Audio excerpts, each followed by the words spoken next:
Hello, once again. This is Tony, your host with Pigeon Podcast, for our second interview back to back. Today is October 24th, 2018. I am so excited once again to be with you guys tonight.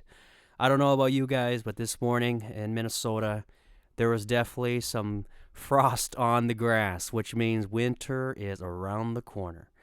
I am very, very excited to have everyone back here again tonight, once again for a back to back special tribute to all the breeders that we are hosting in Omaha Greenbelt today. Yesterday, if you guys were able to participate and listen in, we had a fabulous time with the Jones boys last night and did an awesome interview. Make sure to subscribe to our YouTube channel and also rewatch that YouTube video clip or listen to it live. But further ado, today we have a very special guest. Now, this is very, very interesting because he is not at home. He is actually on the road, just like what a cowboy would be. He's on the road, and Mr. Paul Daniels is on the road right now, and they're at a hotel resting with his beautiful wife, Kimberly. And they got all their birds with them as they are traveling to Omaha, Nebraska for the Grain Belt auction this weekend. So we were very, very privileged to get him to pause everything he's got going on at the hotel to come on in and join us live for this special, special tribute interview. So what I'm going to do here is I'm going to give him a call, give him a jingle, and I'm telling you guys, it's going to be a fun night. Please remember, we're going to have a question and answer session at the end. So I want you guys to get those questions ready. Also, keep in mind that because we are live, anything will go. So if there's any problems, you don't hear us, make sure that you're writing on the YouTube chat room or sending me a message on Facebook to let me know that it's not going well because it is live. Now, as we get Mr. Paul on the phone here, make sure that you guys get your questions ready. I know there is going to be delays, so later today, when we get to the question deal, make sure to prepare those and we'll get started. So let's, with further ado, let's get Mr. Paul on the line here. Hello, Hey, what's going on, Paul? Do you hear me? Are you okay?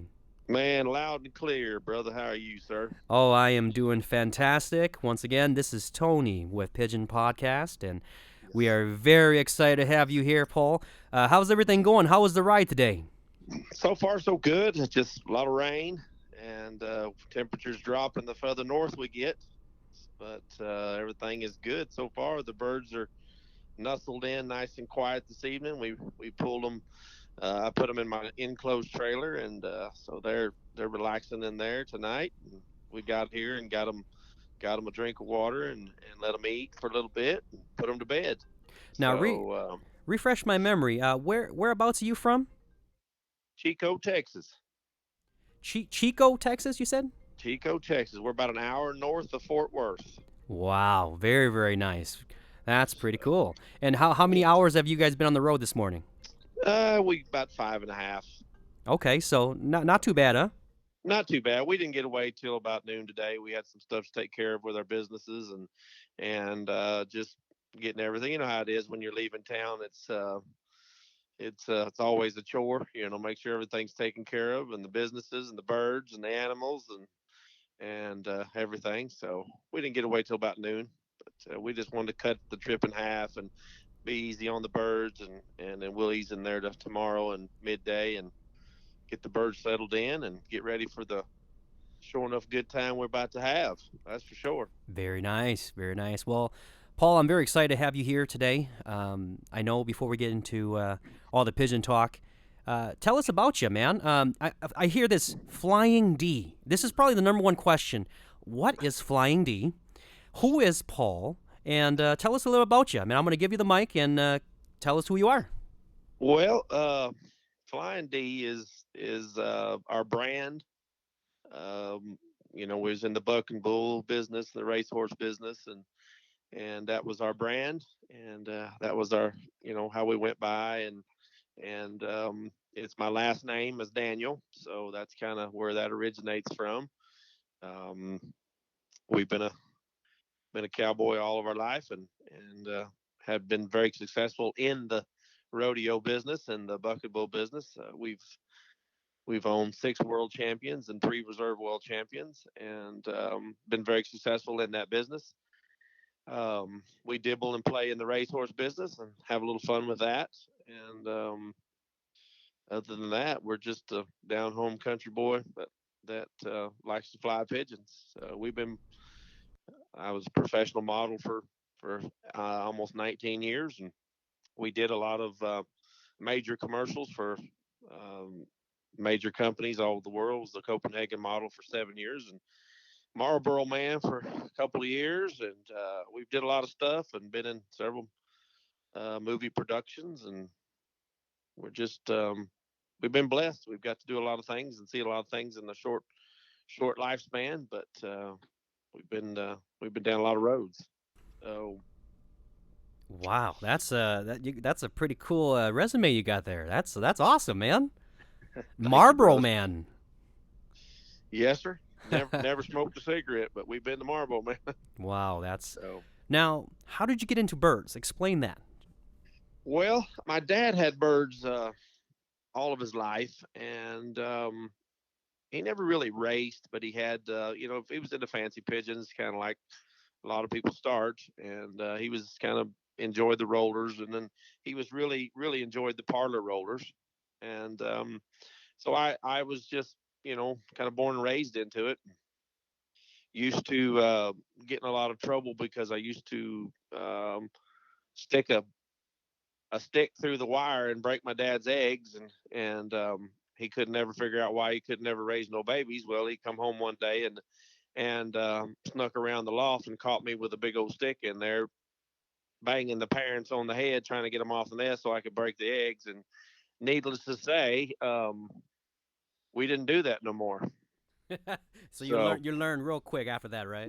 well, when you're raised with Southern parents, that they don't spare no rod and don't spoil no child. So I took a good tail kicking that day, and I didn't break no more eggs. And it I don't know if it changed my heart, and I fell in love with them then, and then I wanted my own. So Wow, that's we we got off into the rollers and did very well with the rollers for many years as a kid in California. And I had a friend of mine that come to my sister's wedding, and he was a big time racing homer guy, and we just got to talking one at her wedding reception there that night, and he just told me, said, "Hey, if you're interested, let me know and come by, and I'll hook you up with some, a few pairs of with homers if you're interested." And I said I was. So I followed up and did it, and the rest is kind of history. I mean, we just fell in love with the racing homers, and we in a short period of time got rid of the rollers and completely went over into the racing homer world. And we moved from California to Colorado and started racing there, and it's kind of went from there. And actually, it was really neat because um, his name was Bob Schneider, and the Double BS Law from Auburn, California. And well, he a couple of the pairs that he gave me, well, the one hen turned out to be our foundation pigeon, and we built a whole loft around that bird, and it it's still going strong today, and that's been over 23 years ago. So it's been amazing ride. And then in 1995, I was at the Colorado race, at the Phil Cowardge's race up there at the Rocky Mountain Challenge, and just a young guy then, and didn't know a lot of people. Well, the Jones boys and Tom Hill and Lester Johnson and a bunch of them guys were all up there, and I was just a young guy, and I got blessed and had a bird on the first drop at the 300-mile race at the final race there, and so did I think the Jones boys did, and the Tom Hill and Lester Johnson. And then, well, mine was a little hen, and the bird of Tom Hill's and Lester Johnson's was a cock bird, and I tried to get the bird from them that day, and they wouldn't let me have it. I tried to buy it, and they wouldn't let me have it. And so later on that afternoon, after I kept quiet and watched them keep cracking the lids on the old cold beer, I I got lucky enough that they called me over and said that they were going to let me use that pigeon for a year, and then when I got through, I could send it back to them. So um, they let me borrow them, and I took it home, and everything went good. Bred some great pigeons out of the bird, and when I went to get the bird back at the end of the year, I couldn't find Mr. Lester Johnson. He had moved from Arizona to New Mexico, and so by the time I tracked him down, it was almost months later. And so when I did, he said he's out of birds, and that I told him, I said, well, I'd like to own the pigeon if I could. And he said, I tell you what, you send me $100 and I'll send you a pedigree. Well, I couldn't get $100 in the mail quick enough, and I got the bird, and that was the bird that I called the Arizona cock that turned out to be the foundation cock bird of my whole family. And they're the Sticklebach originated family, and so it's just it's been that's where it went from there, brother. So that's great. I was just going to ask you about your family, so that you just gave us an awesome story about that. That it started out originally from a gift bird, and two of them. Is that Yes, correct? Two of them? Is it two two of them. separate ones? Yes, Okay. two of them. Would you say that this family of birds that you had, these two, is what is like the in every winning pedigree that you have there, basically, because you kind of fused them, right? Yes, hands down. I mean, they're that's my whole base of the family. The original foundation hen was the 1082 hen. She was the base family of the whole the stickle box, and then the cockbird the Arizona cock that I'd got from Tom Hill and Lester Johnson and them was the same stuff. It come from out of a pair of birds from Waldo Sly down in Louisiana, and it I just fused them birds together over that many years, and then I have infused the Van Loon pigeons to them, and has really helped and took the birds to another level, and that's been the um, the backbone of my success is the half Sticklebach, half Van Loons. So they have been just outstanding for us. Now, just to talk a little bit more in depth about your family of birds there, are they a long distance style pigeon? Are they a young bird style bird? Are they a club type of bird? Do you race it? Do you race birds at your loft there? Or? Yes, we do when we have the time. I've kind of backed out of a lot of my businesses and the buck and bulls and stuff, so it's given us more time to be able to start to play now. But a lot of times for the last 4 or 5 years, we haven't been able to really race because of the young bird season falls in the time of the season where it's the busiest for us in the buck and bull competition, and so it kind of it was you pick one or the other. We couldn't do them both, and so now that we have slowly but surely eased out of the buck and bulls and not going as much as we used to, then we can play a little more in the racing game at the house and have some fun with it there. But to answer your other question, yes, they are. I have tried every way in the world to build this family around as a fraternity family. I love to fly the fraternities. Um, I've just totally tried to build this family around a good, solid middle distance. They will go the distance. They're designed to fly the distance, but I've added the Van Loons to them, which has sped them up a little bit. And the Sticklebach family is known for, flying the more your 900 to high 1200s, low 13s, and they'll go the distance. And the longer on the wing, the better them birds like it. Um, but I've added the Van Loons with them and tried to speed them up a little bit and make them more of a fraternity type family. Get them in the 14s and low 15s, and they do really well at the 350 and etc. there. So uh, they are designed, as a good middle distance type fraternity type pigeon. The reason why I ask about flying, because I know that just a little bit about what you got going on. I know you got a just. I'm not trying to drift too far, but I do know that you're doing a one loft. Is that correct? Yes, yes, we do it. And it was. It was kind of a fun deal created. I had a lot of friends that was after me about doing something that was kind of a high roller, kind of a loft, a high roller kind of a race. And so that's how I designed it. And I kind of patterned it after um, something that I created in the buck and bull industry that really went over really well and worked really well. And what we did is I'll give you a quick rundown. I won't hang on it too long. I know you got other stuff, but I created it to the point where I sell 150 franchises, which 150 guys sell 150 franchises. It's a one-time fee of 1,500, and that you own that franchise spot, and it's yours forever. And you can loan it, lease it, sell it, whatever. But the key of it is kind of like created like a private club kind of a race, meaning not everybody could get in and get it to the point where you sell the 150 franchises, and once they're sold, then you'd have to borrow one from somebody or buy one from somebody or lease one from somebody just to get involved. And so I wanted to do it where it was 150 guys, and you enter two pigeons, one primary, one backup. And really, what I was trying to do was trying to get it where nobody could buy the race, nobody could overload the race.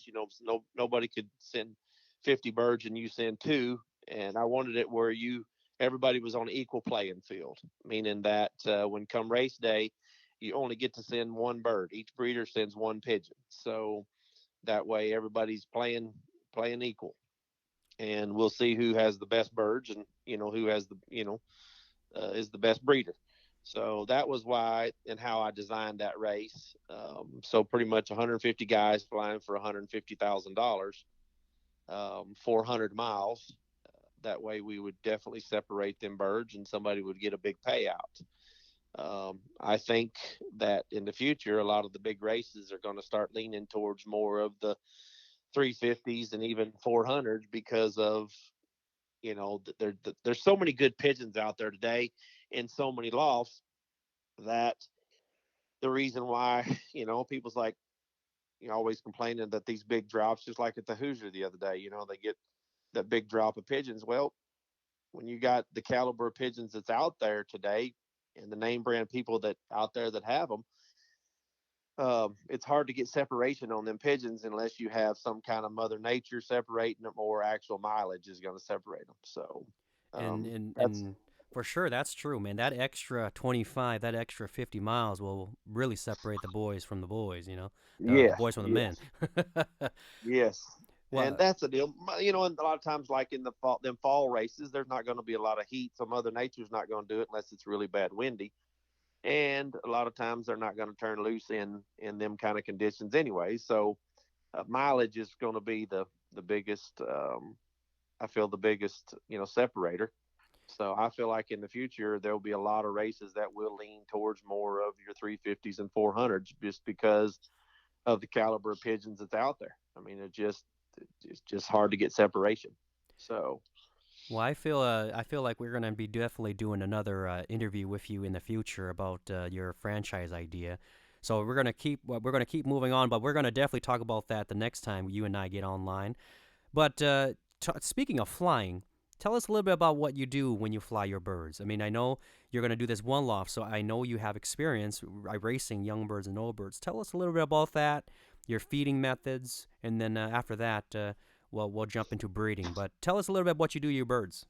okay, yeah, I like to fly the lighting system in young birds. I like to raise early babies, and we pair up. We go to San Diego every year for all the races out there, and we get home usually around the 1st of December. And so that's when I pair up, and I like to get that early round and put them on lights, and do the lighting system. Come June the 1st, kill the lights, and shut everything down, pull the nines and tenths, and let them completely fall apart, go through a body molt, the whole deal. And that way, come young bird season, you're sitting there on a bunch of babies that are fully feathered and look like yearlings and ready to go. I mean, everybody has their own systems and methods that work best for them in the area that they fly in. You have to do what works for you in your area. There's certain people, like I know Ryan, he's we talk all the time, and I know he gets them late babies, and which is awesome. I agree with that. But in June and July in Texas, it's 100 degrees, so um, it's hard for us to get to breed babies that time of year. It's just too hot. So we try to get them earlier and get them babies out and going before that heat kicks in. So, and he's got heat, but they don't have the humidity that we deal with. That's the problem.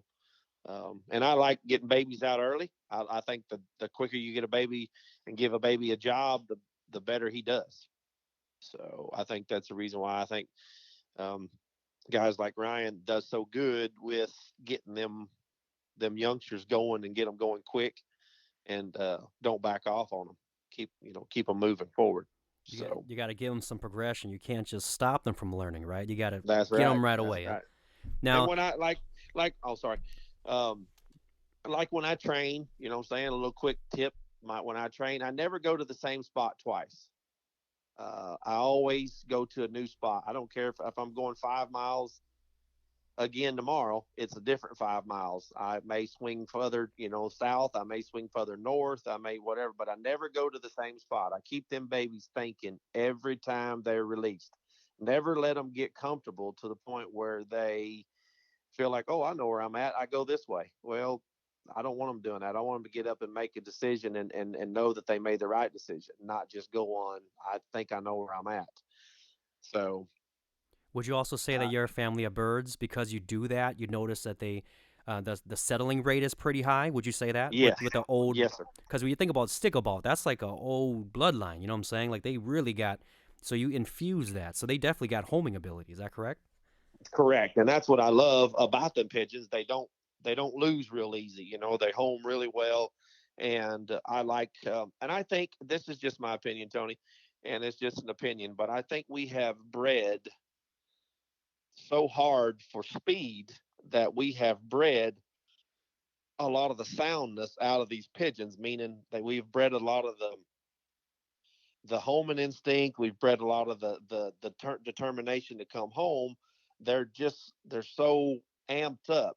I'm in the racehorse business, and 20 years ago, the horses then compared to the horses now, we've bred the soundness out of them. They can't hold up. They don't have the bone structure. Saying they just, and I feel like it's the same thing that's happening in the racing pigeons.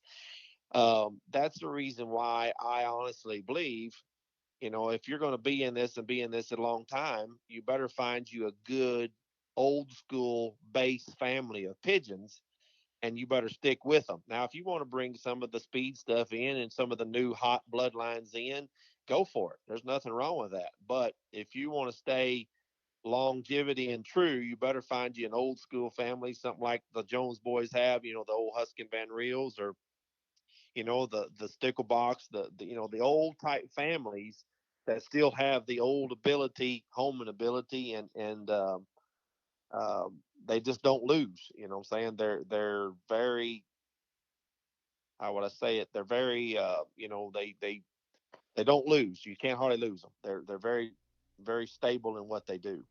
So Basically building a foundation on a rock, right? And yes, then going yes, from there. yes. I like that, man. That's real nice. Real good suggestion there. Now, speaking of breeding, let's touch base quickly about that. I know Okay. you said you like to breed early. How do you prep your birds? Tell us how you prep your birds. Are you a big medication guy? Are you a natural guy? Talk about that. I'm a very natural guy. I don't like medication. I think medication is a lot of the problems of what we're having with the pigeons nowadays, because we have killed the natural immune system that God give them. You know what I'm saying? We have medicated it out of them. Every time we turn around, if a bird gets a blinky eye or sneezes one time, we go straight to the medication cabinet, and here we go.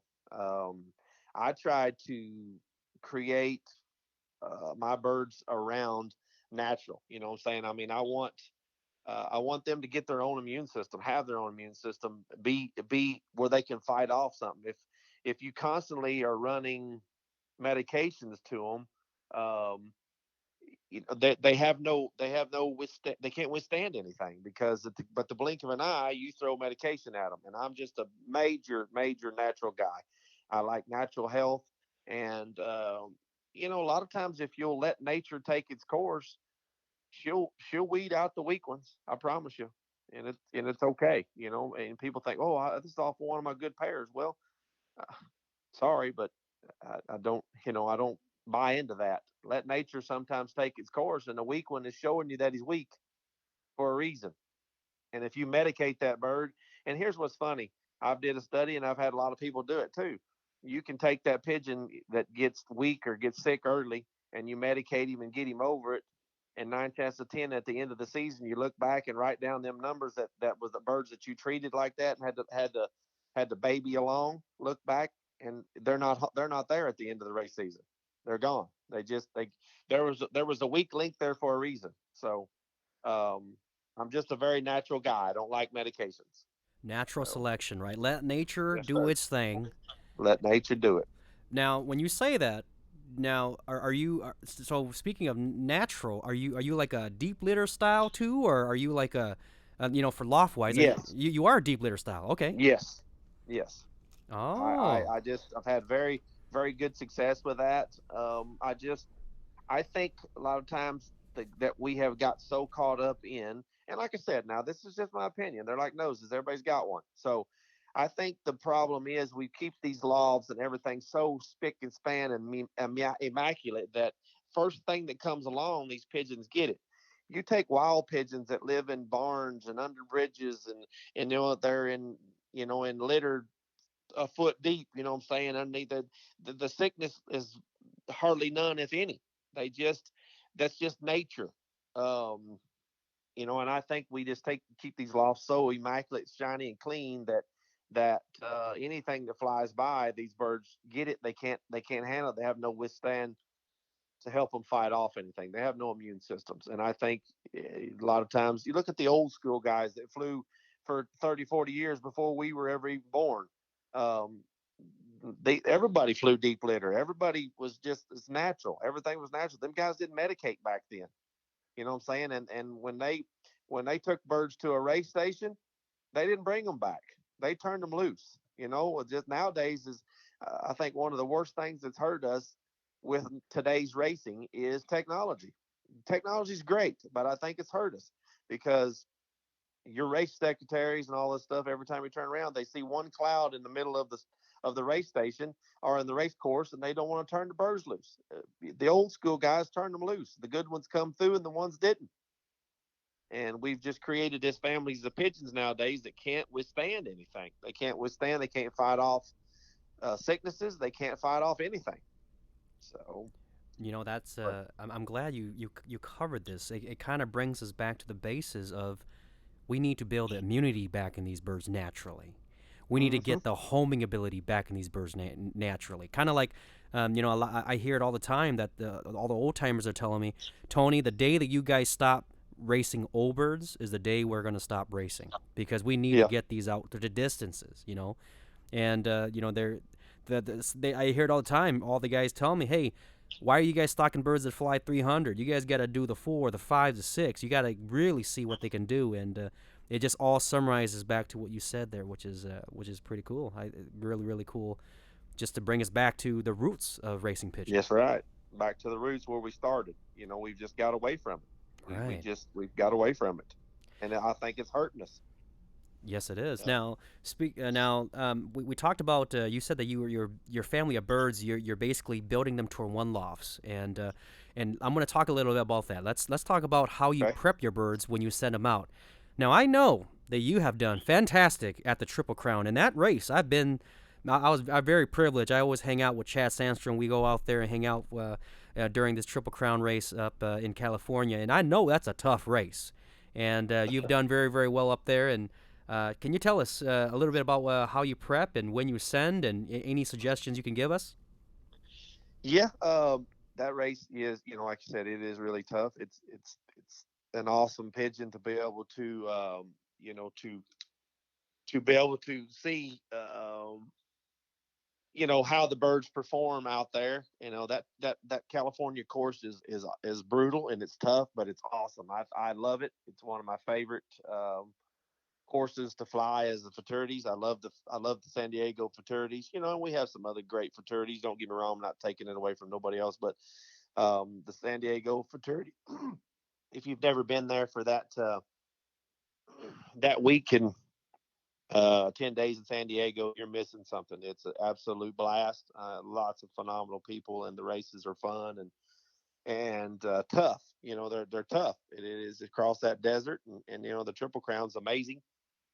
We were blessed to win it, and we not only won it, but we were blessed that we had two birds on the first drop, which is something rare and hasn't been done at the Triple Crown.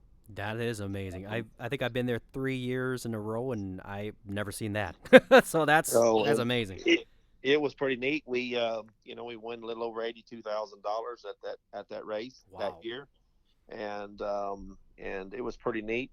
And my wife, the bird that come in, we had two on the drop. On the six that was on the drop, two of them was ours, and it was a cock and a hen.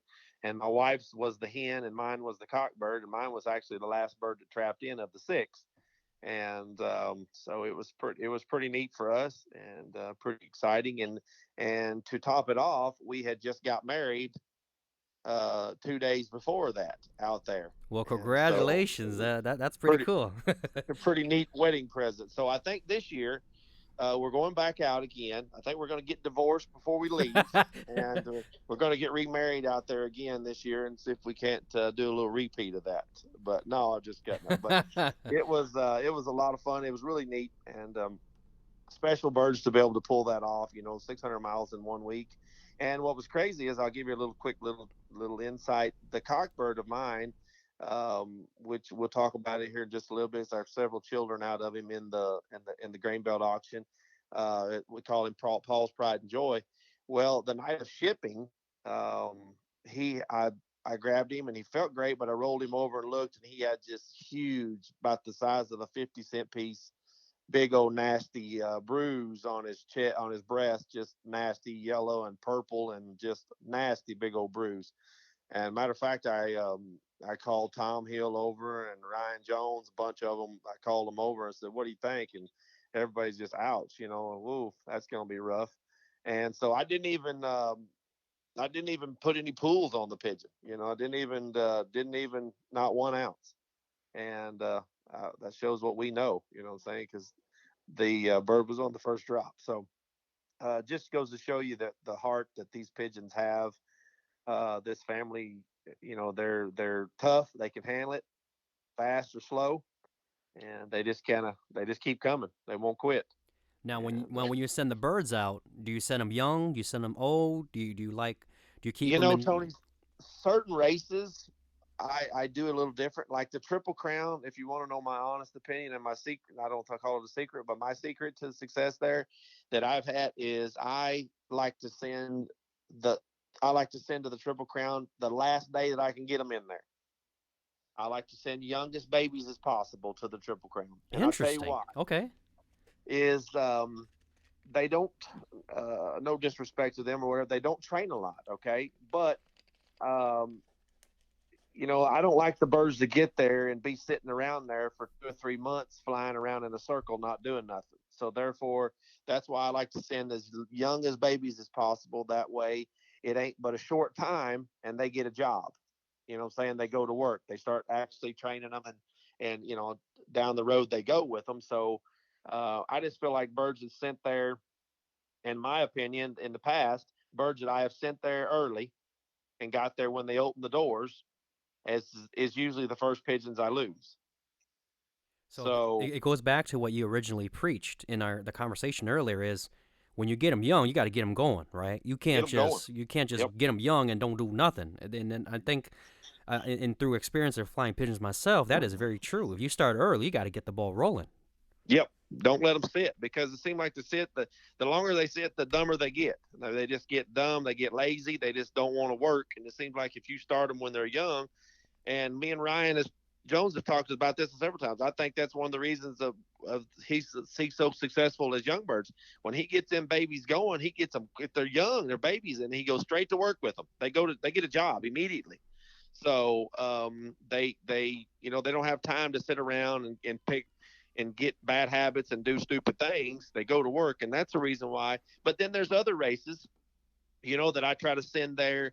Like say if I was, giving a tip to somebody to send to the Hoosier, I'd send them there the minute the man opened the doors. You Okay. know what I'm Okay. saying? Because you're going into a fresh loft, it's clean. You're Right. the first ones there. Plus, he's getting them let out and getting them birds out and about and getting them flying. Well, if you're getting 3 or 4 thousand pigeons there, so by the time you get them late ones in there, they're the older ones are already up and flying. So either the late ones will join in, or 9 chances in they won't join in, and then you get birds that's sitting there dumb on the loft that ain't going nowhere, ain't doing it, don't have a job, and that's usually the first pigeons he starts dropping. So Man, I hope the listeners that are listening right now, I hope you guys are taking notes because I just put that in my little cheat book that I got here that I'm asking questions. That's some good suggestions there. Now I know we're trying to keep everything under an hour here, so I'm gonna ask some questions about your grain belt birds. Now I know I've been reading some of the pedigrees you have in there, and there are some birds in there that I know if I came to your loft I probably wouldn't get. Isn't that true?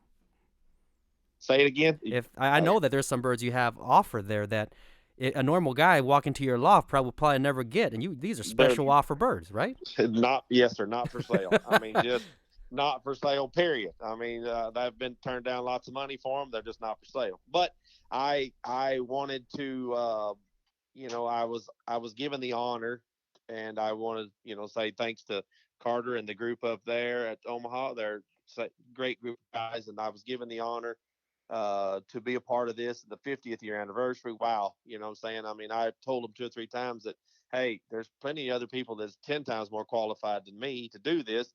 Why don't you ask around? And they flat out said they wanted to, they wanted the flying D there, and we were just honored to be asked. So with that being said, but no, there is some birds that's.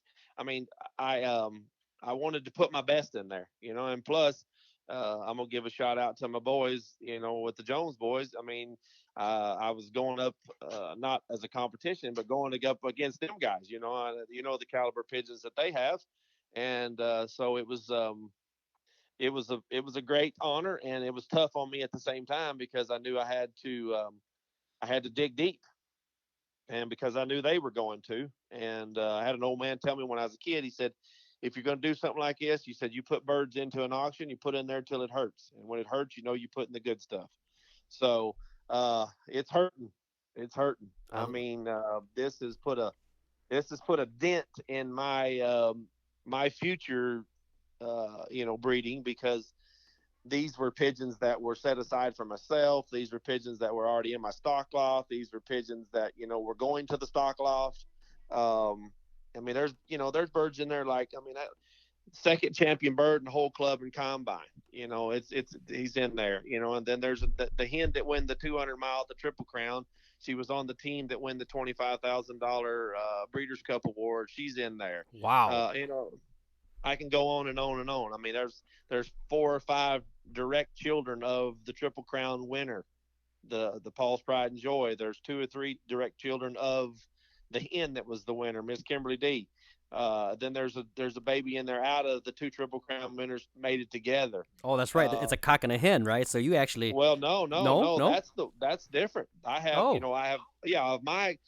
a cock and a hen, which Paul's Pride and Joy and Kimberly D. I mated them together, the 2 winners of mine, and there's a baby in there out of that. And then me and Ryan and Ray did the deal this year and had some fun and tried to make it exciting for everybody. So I sent Miss Kimberly D to the Jones boys, and they whoa. paired her to Cash Shovel. There's 2 babies in there out of them, and so it's just we tried to just make it to the point where this is something that one time deal is something you can't get, something is not never been available in the past. Oh, Nobody has ever paired Triple Crown winners together and offered youngsters for sale to the public. Nobody has done it. that's pretty cool. So yeah, we wanted to do some cool stuff, and there is some just absolute magnificent pigeons. I've got 2 birds in there out of my foundation hen, Tony.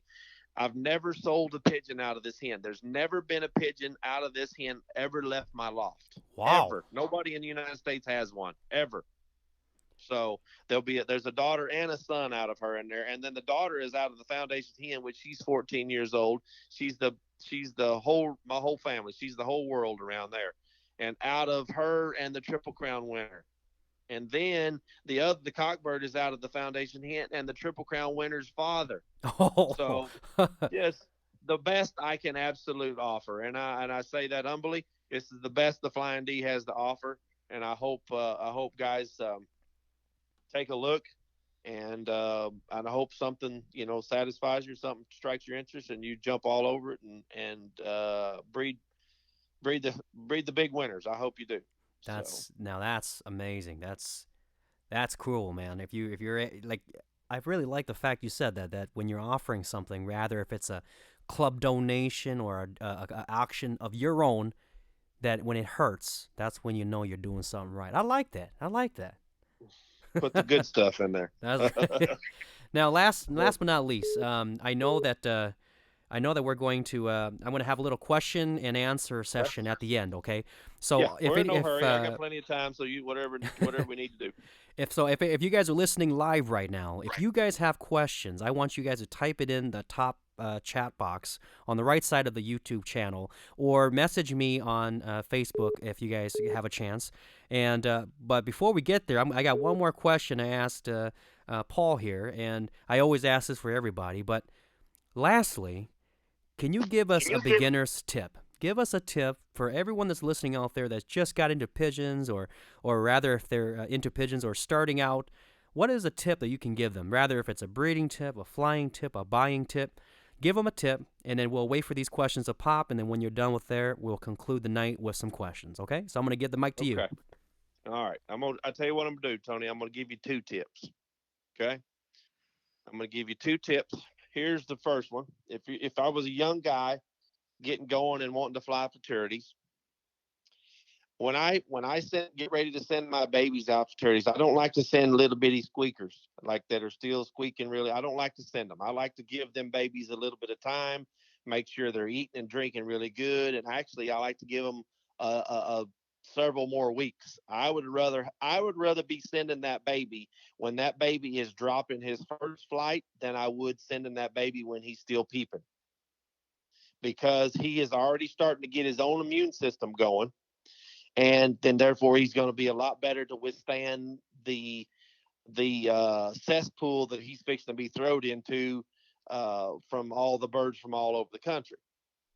So what I do when I get ready to send them babies out is when I pull up the wing, get ready to send them, if they haven't dropped their first flight or they're fixing to drop it, I pull their first flight on both sides, and I pull the four middle tail feathers Okay. when I Okay. send my babies. Oh man, that's an interesting tip. Okay, write that So down, what guys. that If you guys does you is guys listening.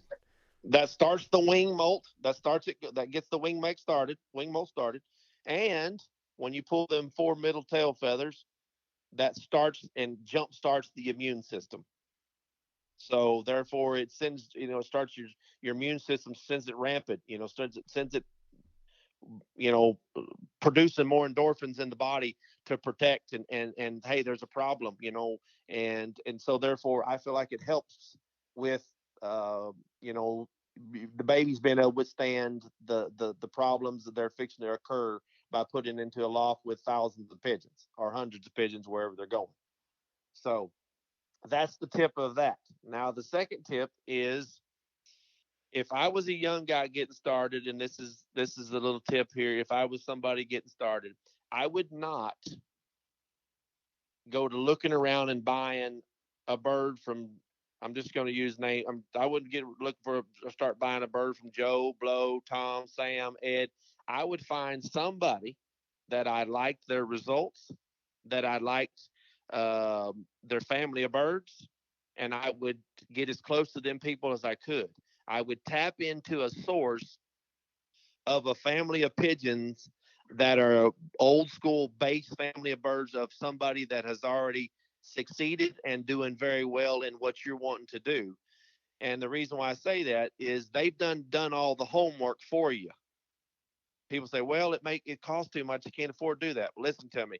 It's more important that you spend a good amount of money and buy a pair of pigeons from a name brand person like the Jones Boys, or somebody that is already proven a family of pigeons. You're going to have better success in the long run than you are to buy a bird from just any, Tom, Dick, and Harry that you find along the way. So my tip would be find somebody that has a good base family of pigeons that's done it, that's doing it, and build you a family of birds around somebody like that. And then in time, if you want an added bird, an outside bird here and there, there's nothing wrong with that. Everybody does it. That's what we're all doing, trying to get bigger and better. So, but find you somebody that's got a good family of pigeons and start there. Don't start with birds from everybody. I really like that tip, man. So once again, goes back to your original theory, which is build that foundation on a rock. Is that right? Yes. Yes. Build it on quality. Build, Quality. say not quantity. Build it on quality. And let me just say this real quick. Here's the key: average pigeons, 9 chances out of 10. You know what they produce, Tony? I don't. You tell me. Average pigeons. You're right. You're right. Average is average, right? That's right. But I'm gonna lean over to the bucking bull world that I know very well. I could breed to an average bull, and 9 chances out of 10, every calf I get, you know what they're going to be? They're going to be average, just like their daddy. Genetics are genetics. So therefore, that's why I say back over, flip the page again. Get back to the guy, find somebody that's got a good family of pigeons and save your money. Pick up pop cans, do your favors for your wife, whatever you got to do to get you some money together to get a pair of pigeons or a couple of pair of pigeons from somebody that's already put in the time and the effort and the homework to have this quality of family of pigeons. And you're going to be twice as success than you are from getting birds just scattered from anybody and everybody. I love it, man. I hope everybody is listening right now, rather if you're advanced, novice, or anything like that. I hope you're probably shaking your head agreeing just like I am. And make sure to take those notes down. Those are some fantastic tips there. Now, thank you for sharing that. Let's get on to some questions. Are you ready? Yes, sir. All right, I got one here. It says this: if you have a bird or family like your stickobots, that's like a average 900 to 1100 yards per minute. When you're thinking about crossing a family into it, if you put a family that's say 1600 yards per minute, do you think that's faster? Does it do you really think that fast plus slow equals faster slow, or what's your theology on that? What do you think about that? I don't like that big of a jump. If I'm gonna bring, that's the reason why I brought the Van Loon family into my snickel box, because they were more of a 13, 1400, low 15s, family. I don't think a person should go from one extreme to another extreme. You know what I'm saying? Go in the middle. If you want to, let's say you're going to take the Stickelbach family that's a 900 to 1200 yard a minute family, and you're trying to speed them up, find you a family of pigeon that fly from 12 to 15, 12 to 1400, 12, 13, 1400. Go there for the first time, for a cross or so. Then take them, and then it's in time if you want to add them on up to the speed, more of the speed pigeons. I just don't feel like you should be breeding a pinto to a school bus, if you know what I mean. I do. Uh, That's don't go to one extreme to the next. uh, Stay soft. Stay soft. Build that thing softly. Don't just go crazy. You don't want to be breeding a Chevy pickup to a semi. You know what I'm saying? If you want to do it, breed it to a dually. You know what I'm saying? Something just a little bit above it. Go up slowly. I like that, man. And I like that. Here's a question from Jose Clemente. What do you think about the darkening system? Now I know that you mentioned you fly light, but I'm assuming you probably tried a couple of different styles, right? I mean, what do you think about the darkening? I've never flown the darkness system, and I'll tell you why. It's the darkness system's really hard for us to fly in Texas because of the heat. We got to have air, and so therefore, to be able to have air, you've got to have light. And we don't. A lot of guys don't fly the darkening system in our part of the country because of the heat and the humidity. So it's so hard for us. We have to keep that loft so tight and so dark, and so therefore you have no airflow. and with the humidity that we have in Texas, it's really tough to fly the darkening system. I've never flown it myself, just because it don't work for us in our area. That makes sense. So, um, basically, you got what you said earlier. Same thing is, you got to make sure that you fly something that works for you and your region, and this is definitely the case because Texas weather, Texas climate versus is Minnesota climate, Minnesota weather. So Yep. that makes a lot of sense. Now, can y'all fly the darkning system in your area, Tony? They do Because of the both. cool. Yes, okay. They can do light, dark, and natural. Now it does get pretty hot up here, but I guarantee you, it's probably our definition of hot is probably different than yours. The humidity is what just kills us. I mean, it's just you can't breathe. I mean, it's so hot on them birds. It's just brutal. So, Here's another question that just popped up on my messenger. It says this. Um, I'm not going to mention the name of the person, but he wants to know: when you are selecting birds, rather if it's for stock birds, race birds, keeping birds, I don't care what it is. Are you a handling style guy? Are you looking for traits? Are you looking for throats, eyes?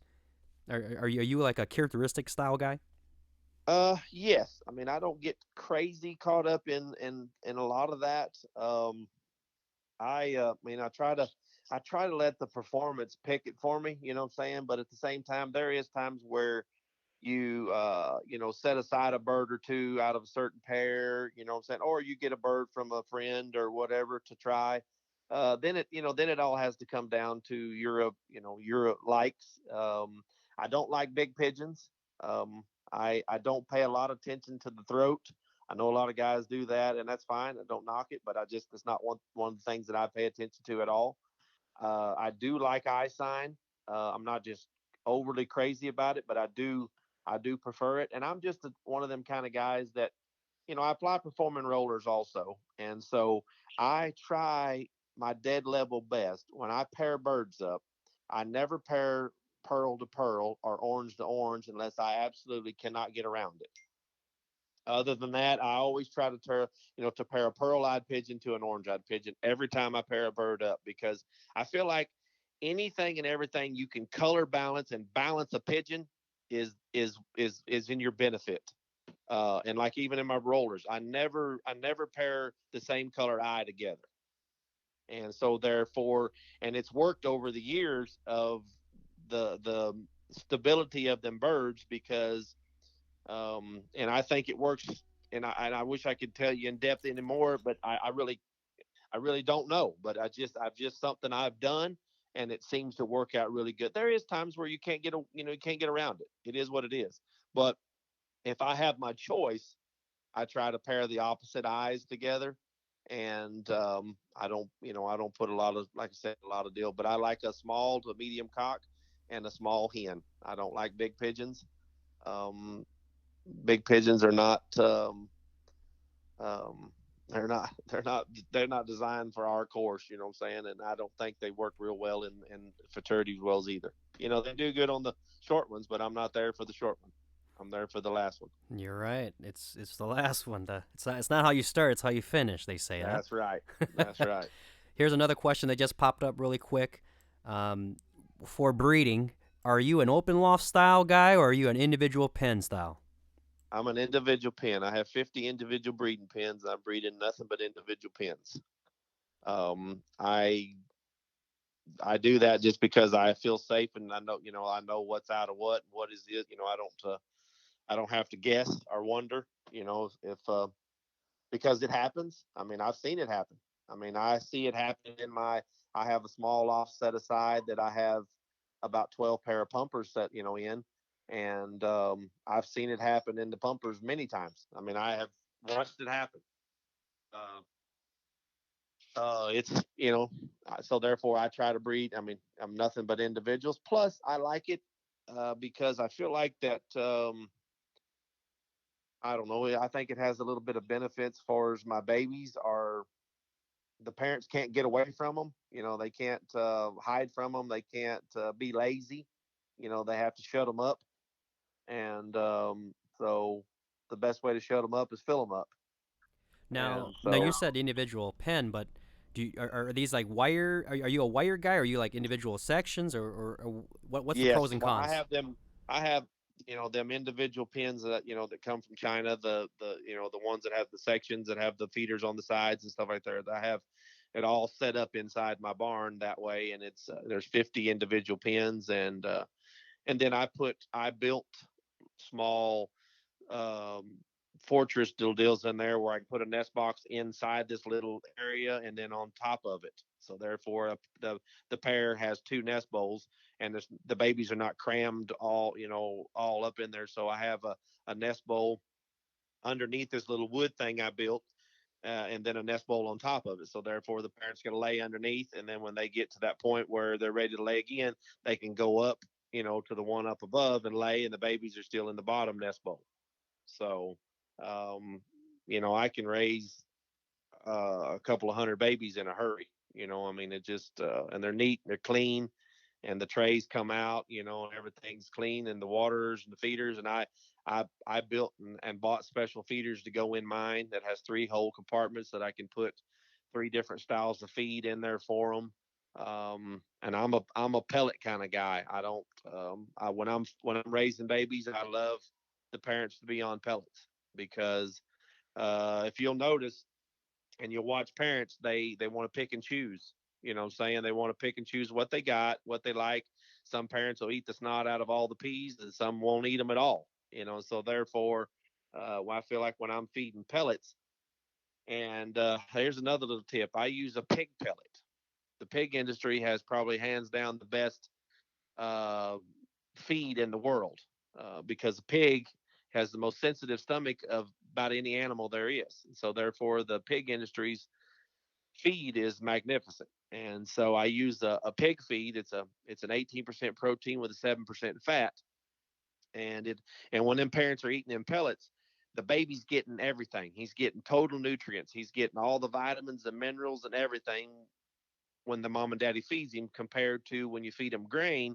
The parents want to pick and choose what they want and what they don't want. So therefore, you have some parents that feeds their babies that they like to eat all the corn and the small grains and leave all the peas. And then you have another parents that eats all the peas and don't eat the corn. So it's kind of a seem like when you're on grain, you don't get the unison of the babies coming off the nest. And when I'm on pellets, when I got babies coming off, they're fat, plump, and just shiny, and the feathers are beautiful, no frets, no nothing. And the babies seem to do better. And what I do when I wean the babies, I leave them on pellets and then slowly but surely start to add grain to their feed and wean them over onto it. But for the first month or two that of my young bird team, they stay on pellets. The birds are growing. You're developing that pigeon, and the more you can develop everything in his body, the better that bird's going to be. Now, speaking So, of breeding, since you're talking about cages, another quick question came up. It says, how many pair of breeders do you keep? 30 between 30 and 35. Now, are you pretty fast? What determines when if they go to the breeding loft? Do you usually fly them out for quite a few years, make sure they got some good record, or do you put a young bird right in there? Do you breed for stock? I mean, how do you determine your breeders? I try to let the performers, do that for me. I'm saying a lot of times when I bring in something new, it's a lot of times it's birds I get back from one-loft races that's done really well, done at the top, and been there and either won the race or been right there, won money. I give them a shot. Every now and then, yes. I mean, you got to know your family. You can't just like I said earlier, you can't have birds scattered from everybody and then just start stocking pigeons. Well, when you got an old family of pigeons that you've had for this many years, you take like the Jones boys. I mean, like Ray, I mean, hell, he knows his family so good that when he decides he's going to pull a bird off of a certain pair and put it up, he feels like 100% confident of what he's just done because he knows his family of pigeons.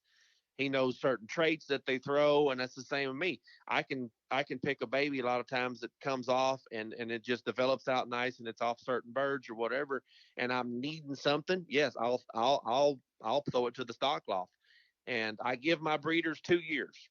I put them on two different mates. I give them 2 years, And after if they don't show anything or haven't done anything for me in 2 years, they're no longer with us. That makes sense. That makes sense. Just one more quick question here, and then we'll conclude here. Just really fast. Speaking of those the pellets that you were mentioning, one question was there's 18% or more pellets that's made specifically for pigeons, but why pig pellets? I know you mentioned the pigs have like a delicate stomach, but have you tried other pellets as well?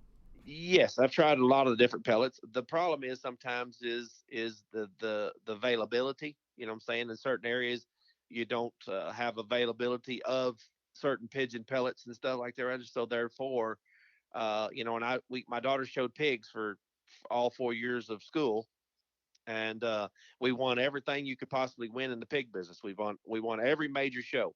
So therefore, I was very knowledgeable of the pig feed, and so that's one of the reasons I moved it over to the pigeons, because the quality of the pig feed is just outstanding. And like I said, we didn't have availability of pigeon pellets in our area.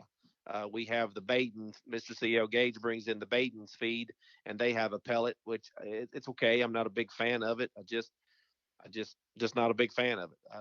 Don't care for the ingredients and different stuff, and they're mainly putting products in there that's just a filler. Where the pig pellets are not a filler. I mean, they're putting the true real products in there, meaning it's heavily loaded with a lot of minerals and vitamins, and it just the birds just do so well on it. It's the Mormons. It's I'll give you the tip, what it is. It's Mormons. Um, 18007 is what it is. A Mormon's pig feed. So Sounds like I'm gonna look have to for it. buy a pallet of it here soon. Yeah, look for it in your area. If you can find it, it's absolutely dynamite. You'll love it. Put your babies, put your breeders on it.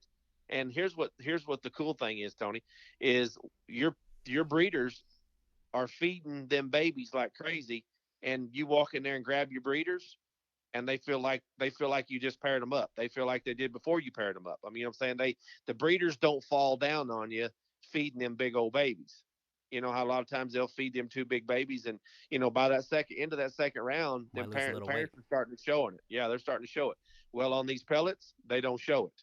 You can walk in there and handle them, and they still feel like they did when you paired them up, Awesome. because mom and daddy's getting their nutrients at the same time as baby's getting their nutrients. Right, right. That's pretty So cool. yeah, Well, my it's really friend, cool.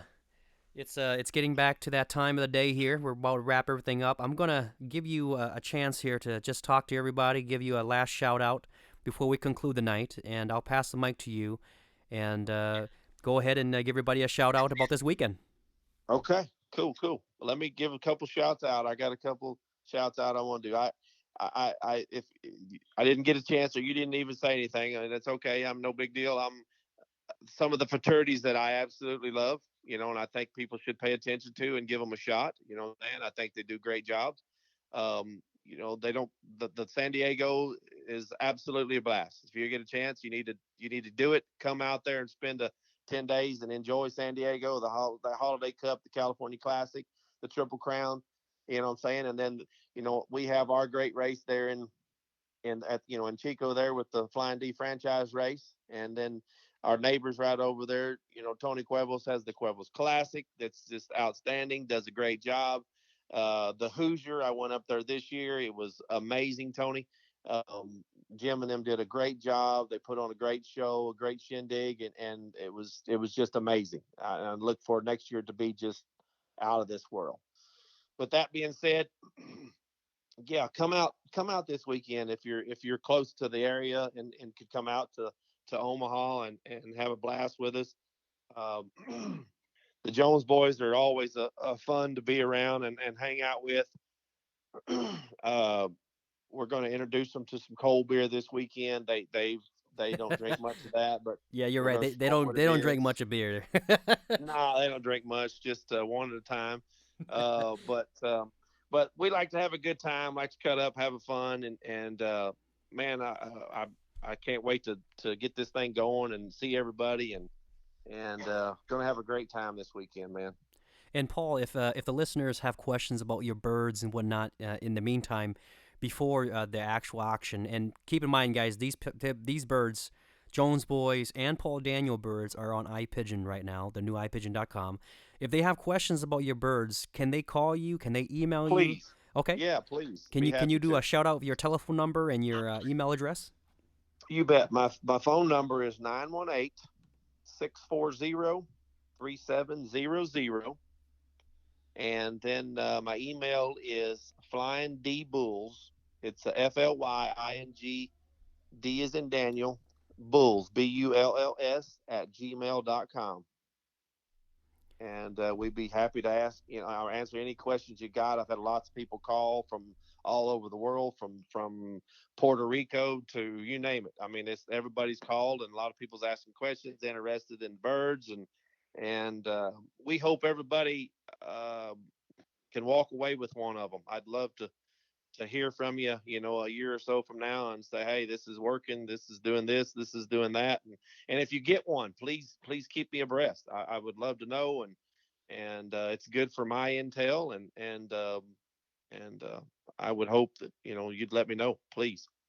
Well, Paul, I'm so excited. We're only a few more days until this goes live, and when I'm there, I'm going to be broadcasting the whole deal live as well. So if you guys Nice. can't make it, you guys can at least tune in to watch the auction live.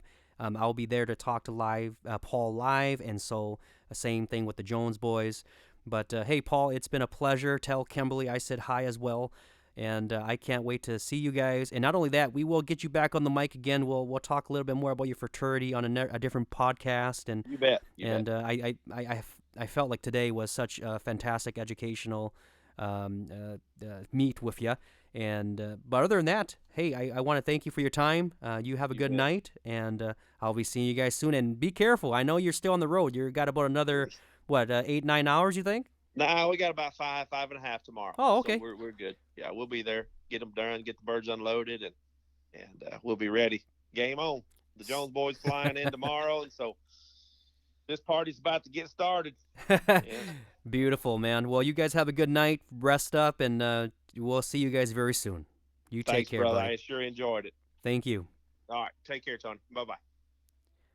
Well, there you have it, guys. It was such a fantastic time talking to the Jones boys last night, educating myself, and hopefully you guys are taking notes and listening as well, learning the history about the Jones boys and their Huskin Wren reel.